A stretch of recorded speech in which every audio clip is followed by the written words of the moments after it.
What does an IT leader do all day anyways? Are you sure you want to know? Okay. Meet Bob. Bob is a CTO in Chicago. So the CEO tells Bob that they're opening 2 new office locations in 2 months. So Bob needs to get them running in 8 weeks. And of course, Bob is already drowning in a sea of other projects. He's already got to manage all the IT infrastructure, the software applications, including the patches and updates, networks, disaster recovery, servers, the PCs, the security, mobility, remote workers, as well as working through all the various contracts. Now he's got to duplicate all this around 2 new locations. Fast.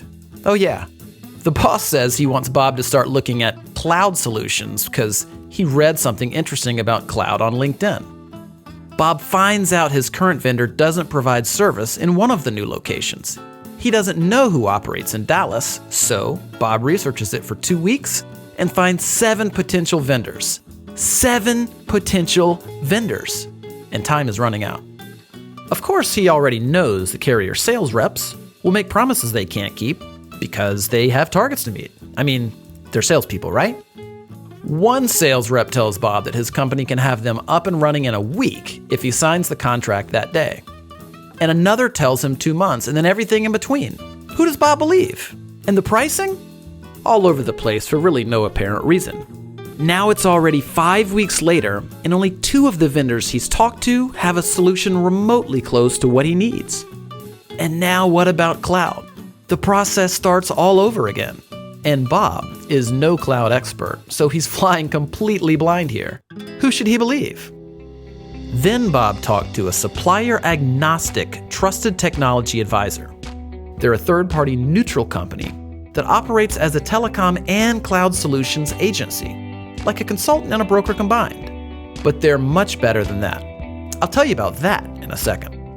You see, the right trusted technology advisor already knows the strengths and weaknesses of every carrier and supplier in the country. They know which suppliers can fit the needs of Bob's industry, his locations, and his company's unique systems and strategies. Better yet, instead of sitting on the other side of the table during strategy discussions, this cloud and telecom technology advisor sits on the same side of the table as Bob, like a true partnership should. The advisor doesn't have sales targets to hit with suppliers because of their affiliation with a technology services distributor. They can choose from dozens or even hundreds of suppliers with no obligation or incentive to choose one, meaning Bob gets the best solution for his company, not for the salespersons.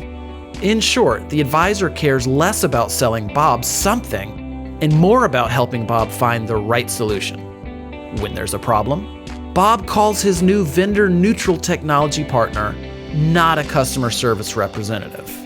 Escalations get prioritized for Bob. Since the technology advisor is a business, not a job-hopping sales rep, they're investing in Bob and his company for decades. And Bob literally has one phone to call when problems arise. That's total accountability before, during, and after the implementation. But that's not even the best part. You see, whatever supplier and solution that Bob and his technology advisor decide on, his advisor will negotiate rates with the supplier that are the same or better than Bob would get by going direct. And get this, Bob doesn't have to pay the advisor anything for doing all of this work. 0. The advisor partner gets paid by the supplier as if they would pay one of their own sales reps. Well, better actually. So Bob gets all of the service, strategy, accountability, trust, and optimal solutions at 0 cost. And because the advisor is invested in a long-term relationship with Bob, something that their own business success depends on, this means they're more accountable to Bob. So everybody wins, including the supplier who gets more business without having to manage salespeople. It's how business is evolving in IT and telecom. So do you want to get all of these benefits of working with a no-cost cloud and telecom technology advisor?